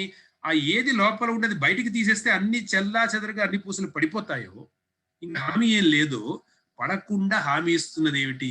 ఎంత బ్యూటిఫుల్ గా ఉంచండి స్వామి డిస్కషన్. దండకు దారము అండగా ఉంది. దారం లేకుండా పువ్వులు ఏ విధంగా దండ కావు, బ్రహ్మము లేక జీవుల్ని వేరు చేయ వీలు లేదు, సాధ్యము కాదు. అంటే బ్రహ్మము చూడండి, బ్రహ్మము లేక జీవులను వేరు చేయ వీలు లేదు, సాధ్యము కాదు. ఇంకొకసారి చదువుతామండి, స్వామి మాటలు చదువుతున్నా. దారము లేకుండా పువ్వులు ఏ విధంగా దండ కావు, దారం లేకుండా అవి దండ ఎట్లా కావు, బ్రహ్మము లేక అదే విధంగా ఒక సూత్రంగా నడుస్తున్న బ్రహ్మ అంటే ఇంతమందిని నిన్ను నిన్ను నిన్ను నిన్ను అందరిలోనూ ఒక పూసలాగా చూసుకుంటే అందరి లోపల నుంచి వెళ్ళిన దారం అంటే ఈ కాన్షియస్నెస్. చాలా జాగ్రత్తగా గమనించాలండి స్వామి అంటున్నారు. మనం అనుకుంటున్నాం ఇప్పుడు మనలో ఉన్న చైతన్యము ఒక చిన్న పీస్ కాన్షియస్నెస్ అనుకుంటున్నాం. మనం మీనింగ్ మార్చేస్తున్నారు స్వామి. చిన్న పీస్ కాన్షియస్నెస్ అనుకుంటున్నాము. మరి ఆ మనిషిలో అక్కడ కూడా చిన్న పీస్ కాన్షియస్నెస్ ఉంది. మరి ఈ మనిషిలో ఇక్కడ కూడా చిన్న పీస్ ఆఫ్ కాన్షియస్నెస్ ఉంది. ఈ పీసెస్ మరి దీన్ని చేర్చింది ఎవరు? ఎందుకంటే స్వామి ఏమంటున్నారు, మత్త పరతరం, ఇది మొత్తం సూత్రే మణిగణామివ. ఈ ఎవరు ఈ సూత్రము? ఈ మణులన్నీ కట్టిన సూత్రం ఏమిటి? మరి సూత్రం ఉంటేనే కనబడుతోంది కదా. మరి ఇది ప్రపంచంలాగా ఇది మొత్తము కనెక్టెడ్ గా ఎందుకు ఉంది ఇట్లా? కనెక్టెడ్ గా లేదు కదండి, అంత విడివిడిగా ఉంది కదండి, ఇంకోటి కప్పు ఇక్కడ ఉంది, కప్పు నేను నాకేం కనెక్టెడ్ లేదుగా అని అంటారేమో మీరు. ఆ విధంగా కనెక్టెడ్ అవసరం లేదు. అది ఎగ్జాంపుల్ అక్కడ వరకు ఆగిపోవాలి. పూలమాల మణిపూసలవని ఎట్లా కనెక్టెడ్ అని, ఇది కప్పు అని మీకు తెలిస్తే ఆ జ్ఞానం ద్వారా మీకు కనెక్టెడ్. మీకు ఎప్పుడు తెలిసిందో అది మీ కాన్షియస్నెస్ లో ఉంది కనెక్టెడ్. ల్యాప్టాప్ అనేది మీకు కనెక్టెడ్. మీకు ఏది అవ్వాలి కనెక్టెడ్ అవసరమో, ఏది మీకు ఏదైనా ఒక విషయం తెలియడమే కనెక్షన్. తెలియడానికి మీ నుంచి దానికి ఏదో కనెక్షన్ ఉండాలి కదండి. ఆ కనెక్షన్ ఏంటి? సైలెంట్ గా ఇన్విజిబుల్ గా ఉన్న తెలియడము అంటే ఎరుక, తెలియడము అంటే చైతన్యం, చైతన్యం అంటే కాన్షియస్నెస్. అంటే consciousness is not just part of our body, is a piece in our body. ఇది బాడీలోంచి బయటకు వచ్చి వేరే నీకు ఏదేది తెలుస్తోందో అన్నిటికీ కనెక్ట్ అవుతోంది అంటే అర్థం ఏంటండి? ఇక్కడ ఉంది, అక్కడ ఉంది, కనెక్టెడ్ గా ఉంది అంటే మొత్తం అదే ఉంది. ఇది నీకు దారం ఎగ్జాంపుల్ చూసుకుంటే ఎక్కడుందా దారాన్ని వెతుక్కుంటావురా నువ్వు. మళ్ళీ ఇప్పుడు వెతుక్కునేసరికి ఏం చేస్తావు నువ్వు? పరబ్రహ్మని కూడా, బ్రహ్మ తత్వాన్ని కూడా నువ్వు ఒక దారం చేసావు, నువ్వు దాన్ని ఒక వస్తువు చేసావు, వస్తువులాగా చూస్తున్నావు. నీకు ఎక్కడ కనబడుతుంది? నువ్వు దేనిలా చూడాలి? నువ్వు దేని వల్ల అంతా తెలుస్తోంది? నీకు ఎగ్జాంపుల్ ఇక్కడ నీ ఎదురుకుండా ఉంది. ఈ అక్షరాలు నేను చదువుతున్నాను, అదే నేను ఎట్లా చదువుకుతున్నాను, ఏదో చూపు చూపెడుతోంది. ఆ చూపుకి ఎట్లా తెలుస్తోంది? ఇది దా అని ఎట్లా తెలిసింది, రా అని ఎట్లా తెలిసింది, మూ అని ఎట్లా తెలిసింది? ఏదో చూడడము, దానికి తెలియడము జరుగుతాయి. దాని లోపల ఇంకో ఎన్నో లెవెల్స్ ఆఫ్ తెలియడము. అది అక్షరంగా తెలియడము, తర్వాత అది పదంగా తెలియడము, దాంట్లో ఉన్న అర్థం తెలియడము, దాంట్లో ఉన్న గూఢార్థము తెలియడము. ఇలా చూసుకుంటే ఎన్ని విధాలు, ఎంత డెప్త్ ఆఫ్ తెలియడం అండి. చివరి లెవెల్ ఆఫ్ డెప్త్ ఆఫ్ తెలియడం ఏంటంటే స్వామి అంటారు అదే నేనని తెలియడం. అదే నేనే అది అని తెలియడం. అన్నిటికన్నా లెవెల్ ఆఫ్ డెప్త్. ఆ లెవెల్కి మనం వెళ్ళలేదు. హోప్ఫుల్లీ స్వామి అనుగ్రహం వల్ల అందరం వెళ్ళాలి అక్కడికి, ఆ లెవెల్కి. ఎందుకంటే స్వామి చెప్పని చెప్పారు, నేనే పరులు, పరులే నేను అని తెలుసుకునేదే హైయెస్ట్ లెవెల్ ఆఫ్ మోక్షం అన్నారు స్వామి, జీవన్ముక్తి అన్నారు. అది ఈ దేహం ఉన్నప్పుడు చేయవలసిన పనే తప్ప దేహం ఎప్పుడు పోయిన తర్వాత జరిగే విషయం అని కాదండి. కాబట్టి anyway coming back to this, స్వామి ఏమంటున్నారంటే జీవులను వేరు చెయ్య వీలు లేదు అంటే అర్థమవుతుంది. ఎవరు కూడా అందరం కనెక్టెడ్. ఎట్లా కనెక్టెడ్? మనం అంటాం I want to connect to స్వామి. When were you separate from స్వామి is a question. It is you who's thinking something in you is making you think that you're separate from స్వామి. స్వామి కన్నా నేను వేరేగా ఉన్నాను అని. ఎప్పుడు వేరేగా ఉన్నావు? అసలు వేరేగా ఉంటే నువ్వు ఆధారం ఉండగలవా? నువ్వు మాలలాగా ఉండగలవా? అసలు ఆ మాలలో ఒక దారిలాగా ఉండగలవా? ఆ దారం లేకుండా నువ్వు ఉండగలవా? సో ఒకప్పుడు ఉండి ఇంకొప్పుడు లేనిదే అయితే ఆ దారము, మరి భగవతత్వం ఎట్లా అయింది? చాలా డీప్ అండి, ఇది అడగాల్సింది. ఇంకా ఇక్కడ స్వామి అంటున్నారు కాబట్టి తాను ప్రపంచంలో అన్ని పదార్థాలలో పంచభూతాలలో నిండి ఉండి కూడా, పంచభూతాలలో అంటే అండి పృథ్వీ, జలము, అగ్ని, వాయువు, ఆకాశం, ఈ ఐదిట్లో కూడా పంచభూతాలలో నిండి ఉన్నట్టండి. అన్ని పదార్థాల్లో తాను నిండి ఉండి కూడా పైకి గోచరించడు. ఎలా గోచరించడు అంటే ఆ పదార్థం కన్నా ఇతరంగా గోచరించడు. ఈ విధంగా చెప్పుకోవాలండి. తనకి ఏదో వేరే రూపం ఉండి ఆ రూపం ఆ పదార్థంలో దాచాడు అని మనం అనుకుంటే మళ్ళీ మోసపోతున్నాం. ఎందుకంటే ఎప్పటికో ఆ రూపం వెళ్ళిపోతుంది. అప్పుడు ఈ పదార్థం కూడా ఉంటుంది సెపరేట్ గా. ఆ రూపం ఇప్పుడు డెడ్ బాడీ చూసామనుకోండి, ఏమనుకుంటాం మనం? డెడ్ బాడీ ఇంట్లో భగవంతుడు లేడు అని అంటారా? ఎగ్జాంపుల్ చెప్పింది గుర్తు తెచ్చుకోండి. ట్యూబ్ లైట్ ఫిలమెంట్ మాడిపోయింది అంటే చచ్చిపోయింది, డెడ్. మన హ్యూమన్ బాడీ లాగానే. ఇప్పుడు అందులో ఎలక్ట్రిసిటీ ఉందా లేదా? మీరు ఆ స్విచ్ వేసి ఉన్నంత వరకు ఎలక్ట్రిసిటీ అందులో ఉందండి. కావాలంటే ఎవరైనా చేయొద్దని ప్రయత్నము వెళ్ళి లోపల చేయబెడితే తెలుస్తుంది. ఎక్కడ ఎలక్ట్రిసిటీ ప్యాసేజ్ ఉందో అక్కడ చేయబెట్టారనుకోండి, చాలా డేంజరస్. చేయొద్దు. అయితే ఆ పని చేయాలా ఎలక్ట్రిసిటీ? అది ఎలక్ట్రిసిటీ కేసులో ఏంటంటే అండి, అది షాక్ కొట్టినట్టు మనకి. కానీ ఈ గుండె కొట్టుకుంటుందంటే అసలు మీకు ఒక ఆలోచించి మీరు ఉన్నారు అంటే ఆలోచన వెళ్ళి ఏదో తెలుసుకోవాలని అనుకుంటూ ఈ ప్రశ్నలు అసలు అడుగుతోందంటే ఈ ప్రశ్న ఎక్కడి నుంచి ఉదయించింది, ఎవరు ఉదయిస్తే ఈ దేని వల్ల ఉదయించింది అని ప్రశ్న వేసినప్పుడే ఆన్సర్ వచ్చేసింది. ఉంది, తత్వం ఉంది అంటే ఇక్కడ ఇంకా ఉంది. ఈరోజు నాకు చాలా అసలు ఏమీ కుదరట్లేదండి. భజనలో కూర్చున్నాను కానీ నాకు కాన్సన్ట్రేషన్ కుదరట్లేదు. మెడిటేషన్ చేస్తున్నా కానీ కాన్సన్ట్రేషన్ కుదరట్లేదు. ఏంటో ఈరోజు స్వామి ఫీలింగ్ లేదు, అసలు స్వామితో కనెక్టెడ్ గా లేను అన్నారు అనుకోండి. ఎవరంటున్నారు? మీరు ఒకటే ప్రశ్న అనుకోండి, ఈ ప్రశ్న ఎవరికి వచ్చింది, ఈ ఈ శక్తి ఎవరికి వచ్చింది, ఈ ఆలోచన శక్తి స్వామితో కనెక్టెడ్ గా లేకుండానే ఈ ఆలోచన శక్తి వచ్చింది. ఈ మాట్లాడేదంతా కూడా ఈ వాక్ శక్తి స్వామితో కనెక్టెడ్ లేకుండానే వస్తుంది. ఆలోచించండి ఒకసారి. మీ బాడీ ఉండడము, మీరు ఏదో అప్పుడప్పుడు ఒక తలనొప్పి ఉండొచ్చు, ఒక కడుపు నొప్పి ఉండొచ్చు, ఇటువంటి ఉండొచ్చు. That's fine. This is part of life. But does it show in anyway? అది తలనొప్పి, నాకు తలనొప్పి ఉంది అని మీరు అంటున్నప్పుడు తెలియడం ఎవరికి తెలుస్తోంది? దేని వల్ల తెలుస్తుంది? ఎవరికి తెలుస్తుంది అనేకుండా దేని వల్ల తెలుస్తుంది? తెలియడము అంటే ఎరుక, అంటే వేదము, విత్. అదే అండి. ఇప్పుడు మనం వేదము అన్ని అంతా వేద స్వరూపమే అంటూ ఉంటే మనం కన్ఫ్యూజ్ అవుతూ ఉంటాం. వేదము అన్న పదానికి భగవంతుడు అన్న పదానికి తేడా లేదు. ఎందుకంటే వేదము అన్నది విద్ అన్న రూట్ నుంచి వస్తుంది. విద్ అంటే ఏంటండి సంస్కృతంలో? To know something. Everything is only to know, including my bad mood, including my bad health, including my inability to concentrate. Who is telling us that we are not able to concentrate? There should be something that should be able to tell you that you are not concentrating. And if it has not known what is concentration before, how will it be able to tell that today now you are not concentrating? So there is something about you which is constantly watching and able to tell, I am good, I am not good, I am concentrating, I am not concentrating, I am like this. Who is knowing all this? That is nothing but Swami. That is nothing but Paramatma. That is that. అది కనుక ఇదే అని తెలిస్తే, ఇప్పుడు ఈ శివకుమార్ అన్నది కూడా అదే, ఇంకోళ్ళు అనుకున్నది అదే, అందరూ అట్లా అది ఇదని తెలిస్తే తత్వం అసి. అదే ఇది తత్వం అసి. ఈ విధంగా ఉంటుందండి. చాలా డీప్ ఎనాలిసిస్ లోకి స్వామి తీసుకెళ్తున్నారు మెల్లిమెల్లిగమని. తాను ప్రపంచంలో అన్ని పదార్థాల్లోనూ పంచభూతాల్లో నిండి ఉండి కూడా పైకి గోచరించక, హిరణ్యకశిపుడు అయితే ఆ గద తీసుకుని కొడతాడు స్తంభాన్ని, లోపల ఉంటుందేమో అనుకో, ఆ లోపల నుంచి వచ్చాడు అనుకున్నది వేరే విషయం.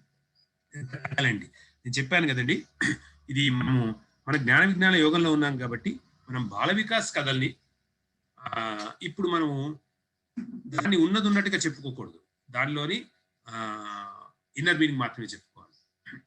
అందుకే స్వామి ఇక్కడ ఏమన్నా అంతర్యామిగా అన్నిట్లో ఉన్నారు.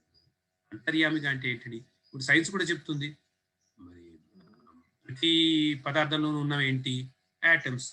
ప్రతి యాటంలోనూ ఉన్నది ఏమిటి అంటే ఇంకా ఏదో బోల్డ్ అని ఎలిమెంట్స్ చెప్తున్నారండి. అంటే ఇప్పుడు సరే ప్రోటాన్, ఎలక్ట్రాన్, న్యూట్రాన్ అని చెప్తారు. ఈ ఎలక్ట్రాన్ అనేది చుట్టూరు ఆర్బిట్ చేస్తుంది, న్యూట్రాన్, ప్రోటాన్ అనేది లోపల ఉన్నాయి అని మొదట్లో చెప్పారు. తర్వాత ఇంకా పాజిట్రాన్స్ అని ఇంకా ఎన్నో చెప్తున్నారు. ఇవన్నీ లోపల ఉన్నాయి. న్యూక్లియర్ ఎలిమెంట్స్ ఉన్నాయి కొన్ని, బయట ఇది ఎలక్ట్రాన్స్ ఉన్నాయి. ఈ ఎలక్ట్రాన్స్, న్యూట్రాన్స్ ఇవన్నీ కనుక చూసుకుంటే కనుక వీటి సైజు చూసుకుంటే కనుక ఆ మొత్తం ఆటమ్ లో 1% కూడా ఉండదు వీటి సైజు. 99% ఫ్రీ స్పేస్ అంటున్నారు. ఈ ఆటమ్ లోను 99% ఫ్రీ స్పేస్ అయితే మరి ఇన్ని ఆటమ్స్ కలిసిన ఈ నా ఎదురుగుండా కనబడి బీరువా ఏం కావాలండి? అది కూడా 99% ఫ్రీ స్పేసే కదా. మరి 99% ఫ్రీ స్పేస్ ఏమిటి ఇంత ఘనంగా కనబడుతోంది? ఇది ఏదో ఫ్రీ స్పేస్ ఉందేమో అనుకునే లోపల నుంచి వెళ్ళిపోవాలంటే నా తలకి బొప్పి కడుతుంది. ఎంత ఆశ్చర్యం చూడండి. ఏది దీన్ని కట్టి ఉంచుతోంది, ఏది దాని గుణం పట్టి, దాని ధర్మం పట్టి అది ఆ విధంగా ఉండాలని నిశ్చయించిందో అదే చేయిస్తుంది దాంతో. ఏది ఈ నీరు జలంగా కారాలి అని నిశ్చయించింది, ఏది ఆ గాలి ఈ విధంగా పారాలి అని నిశ్చయించింది, ఆ విధంగానే చేస్తుంది. అంతా కూడా సైంటిఫిక్ గా ఆలోచించినా కూడా అంతర్యామిగా అంటే సైంటిఫిక్ గా ఆలోచించినా కూడా ఈ ఆటమ్, ఎలక్ట్రాన్, ప్రోటాన్. ఇంకా ఇప్పుడు సైన్స్ వెళ్తున్న కొద్దీ సైన్స్ దాన్ని కూడా బ్రేక్ చేస్తా అంటుందండి. చేసి ఫండమెంటల్ పార్టికల్స్ అని అన్నాము ఇంతకుముందు బానే ఉంది. ఇప్పుడు ఫండమెంటల్ పార్టికల్, ఒకప్పుడు అండి ఆటమే ఫండమెంటల్ పార్టికల్ అని డిఫైన్ చేశారు ఒక 100 ఏళ్ల క్రితం. ఇప్పుడు సైంటిస్టులు, సైన్స్ లెక్చరర్స్ కి వాళ్ళకి తెలుస్తుంది. మరి ఇప్పుడు తర్వాత దాన్ని కొట్టేశారు. ఈ చాడ్విక్ వీళ్ళందరూ వచ్చారు, తర్వాత న్యూట్రాన్, ప్రోటాన్, ఎలక్ట్రాన్ కనుక్కున్నారు, బానే ఉంది.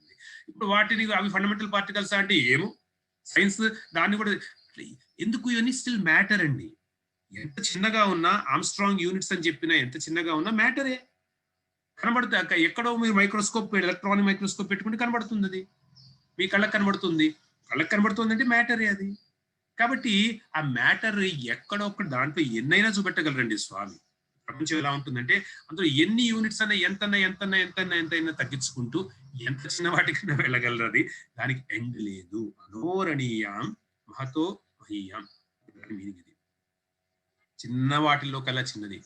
ఇది మ్యాటర్లో చూసుకుంటే ఒక స్టేజ్లో ఇది మ్యాటర్, ఇంకా లాభం లేదయ్యా, మ్యాటర్ని వదిలేశాను అని మీరు అన్నప్పుడు, అంటే దేహ దృష్టిని వదిలేస్తే జ్ఞాన దృష్టి పెంచుకుంటే ఇప్పుడు రా, ఇప్పుడు అక్కడ ఉన్నదే ఇక్కడ ఉన్నది, అక్కడ ఉన్నదే ఇక్కడ ఉన్నది, అక్కడ ఉన్న పాండురంగుడు ఇక్కడ ఉన్నాడు, అక్కడ ఇక్కడ ఇక్కడ చూసిన ఒక్కడే ఉన్నాడు అని మనం పాడుతూ ఉంటాం, అది మనం పాడుతూ ఉంటాం. అంతర్యామి అంటే ఇదండి. అంతర్యామిగా అన్నిట్లో ఉన్నాడు అంటే, అంతర్యామి అంటే అది ఉండడం వల్లే ఇంకోటి ఉంది, అది ఆధారం అవడం వల్ల ఇంకోటి ఆదాయం కనబడుతుంది. అంతేకాని ఒక చిన్న స్పెక్ లాగా అందులో ఎక్కడో ఉంది, మిగతా అంతా మ్యాటర్ ఉంది, అది వెళ్ళిపోతే ఒక రోజు డెడ్ బాడీ ఇది అని అనడం చాలా తప్పండి.